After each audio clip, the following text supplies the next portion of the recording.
ఈరోజు మనం ఒక అద్భుతమైన కథ గురించి మాట్లాడుకుందాం.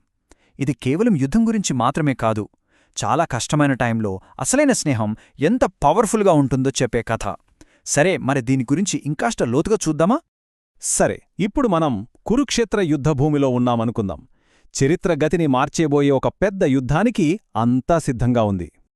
అటూ ఇటూ చూస్తే లక్షల మంది సైనికులు, రథాలు, ఏనుగులు, గుర్రాలు అంతా యుద్ధానికి రెడీగా ఉన్నారు. ఆ గాలిలోనే ఒక రకమైన టెన్షనుంది, భయం, ఆందోళన అండ్ ఆ యుద్ధాన్ని మొదలుపెట్టే శంఖాల శబ్దం వినిపిస్తూ ఉంది.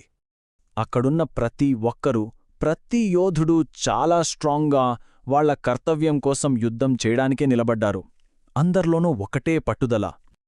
కాని ఇంతమందిలో ఆ గొప్ప వీరుడైన అర్జునుడు సడన్గా తన గాండివాన్ని కిందపడేసి రథంలోనే కుప్పకూలిపోయాడు. ఊహించండి, ఆ క్షణమంతా ఒక్కసారిగా సైలెంట్ అయిపోయుంటుంది. అసలు ఎందుకిలా జరిగింది? ఎందుకంటే అర్జునుడికి ఏం చేయాలో అర్థం కావట్లేదు. చాలా ఎమోషనల్ అయిపోయాడు. తన సొంతవాళ్లతో, అంటే తన తాతలతో, గురువులతో, అన్నదమ్ములతో ఎలా ఫైట్ చేయాలి అని భయపడిపోయాడు. సో, ఇలాంటి ఒక క్రిటికల్ టైంలో తన పక్కనే ఉన్న స్నేహితుడు శ్రీకృష్ణుడు ఏం చేసుంటాడు?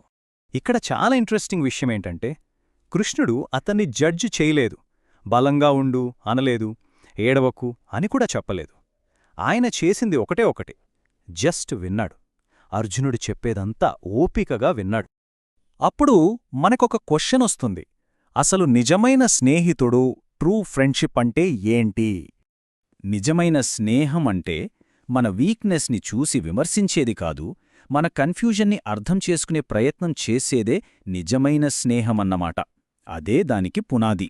ఇక్కడ మనం గమనించాల్సిన విషయమేంటంటే, ఆ మూమెంట్లో కృష్ణుడు ఒక దేవుడిలా మాట్లాడలేదు, కేవలం ఒక మంచి స్నేహితుడిలా, ఒక గైడులా అర్జునుడితో మాట్లాడాడు.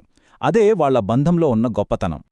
చూశారా, ఆ ఒక్క సంభాషణ, ఆ స్నేహం ఎంత మార్పు తెచ్చిందో! అర్జునుడిలో ఉన్న భయాన్ని పోగొట్టి ఒక క్లారిటీ ఇచ్చింది, గందరగోళాన్ని తీసేసి ధైర్యాన్ని నింపింది. ఇదే కదా స్నేహం పవర్ అంటే. జస్ట్ ఓపికగా వినడం, ఆ ఒక్క పని, ఆ స్నేహమే మొత్తం మహాభారత కథనే మార్చేసింది. అంత పవర్ఫుల్ అనమాట. అయితే అసలు వాళ్ళిద్దరి మధ్య అంత నమ్మకం ఎలా వచ్చింది? ఎలా మొదలైంది? అంత కష్టమైన టైంలో కూడా కృష్ణుడు చెప్తే చాలు అని అర్జునుడు నమ్మేంత విశ్వాసం ఎలా కలిగింది? దాని వెనకున్న కథేంటి? ఆ సీక్రెట్ ఏంటో మనం 3వ భాగంలో చూద్దాం. అప్పటిదాకా దీని గురించి ఆలోచిస్తూ ఉండండి.